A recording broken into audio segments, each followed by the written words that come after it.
baada ya mchezaji Pacome wa Young African kuchezewa rafu mbaya dhidi ya mpinzani wake kutoka JKT Tanzania. Rafu hiyo ambayo ilimsababisha Pacome Zouzoua kushindwa kuendelea na mchezo huo na kutolewa benchi na kutolewa kwa kubebwa kwenye machela, na rafu hiyo imesababisha mchezaji wa JKT Tanzania kuoneshwa kadi nyekundu kwenye mchezo huo wa NBC Premier League. Sasa Young African amefanikiwa kutoa ubingwa wa NBC Premier League, lakini pia amefanikiwa kushinda mchezo huo kwa magoli 3-0 dhidi ya JKT Tanzania. Lakini kubwa kuliko ni kuhusiana na hali ya Pacome Zouzoua baada ya kuchezewa rafu hiyo ambayo imeonekana ni mbaya sana. Sasa maswali mengi yamekuwa kwenye vichwa vya mashabiki wa Young African, hususan mashabiki wa Pacome Zouzoua, wengi wao wakisema huenda akawa amevunjika. Sasa hapa tunaenda kutazama hali halisi ya Pacome Zouzoua. Je, ni hali yake ni gani, na hali halisi baada ya faulo hiyo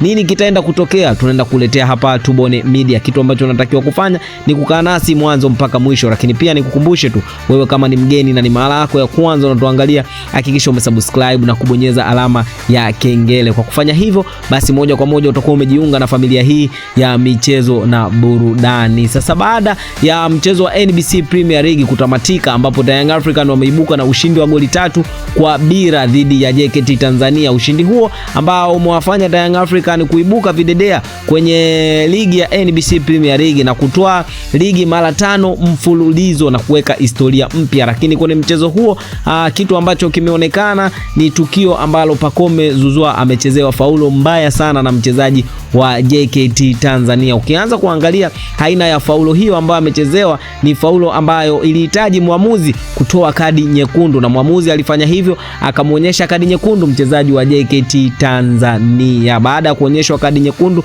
mchezaji wa JKT Tanzania, lakini Pacome naye alishindwa kuendelea na mchezo huo kwenye kipindi cha kwanza, na hivyo basi kulazimika kutolewa uwanjani kwa machela. Sasa mpaka saa hizi bado madaktari wa Young African wajathibitisha hali halisi ya Pacome Zouzoua, lakini comment ambazo watu wamekuwa wakicomment kwenye page ni kwamba Pacome Zouzoua hali yake inaweza ikawa amevunjika au hajavunjika. Sasa hapa tupo tunasubiria taarifa kutoka kwa madaktari wa Young African. Sasa endapo tutapata taarifa kutoka kwa madaktari wa Young African, basi tutakuletea wewe mwanamichezo wetu uweze kusikia kuhusiana hali halisi ya Pacome Zouzoua. Je, ni taarifa gani ambayo tutasikia kutoka kwa madaktari wa Young African? Tutakuletea hapa Tubone Media. Sasa ili usikoswe na taarifa hizo, hakikisha umesubscribe na kubonyeza alama ya kengele. Kwa kufanya hivyo, basi utakuwa mtu wa kwanza kupata taarifa zingine kutoka kwetu. Hii ni Tubone Media na mimi ni Tubone. Hadi wakati mwingine,